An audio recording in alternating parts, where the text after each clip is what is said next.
السلام عليكم هاي السلام سومالي ميل باجوتين حرام جبين بتتبحنايا arrimaha public social media dhex socdo qaasatan aniga sidii hore oo maanta si nabad oo wanaag ah ku kala baxnay dadka jecel maanta sida jabkiisa jecel waxaa leeyahay qof oo walaadkiina waaye oo maanta aniga asay dhibaatadiisa dhex martay idinka waxba niiga ma galin haddana wanaagan ku kala dhamaanay qofka aniga caanaha qofkaasi caanaha dhexdeena wax niiga gal malahan anaga sida shalay isdooqanay oo isguursanay haddana anaga si nabad ku kala baxnay wiilka walaalkayga halaga haro anina iga haro xumaanta idin dawdiin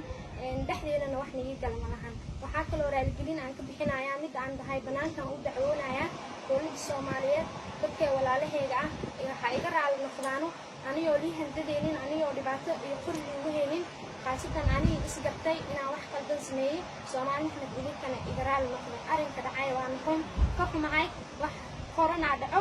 wax qadar alle ku dhaceen wax walba haddana aniga Catoosh shal wanaaga isku barna haddana wanaaga ku kala dhamaanay walaalkay waa wax uqdad nooma qabaaniga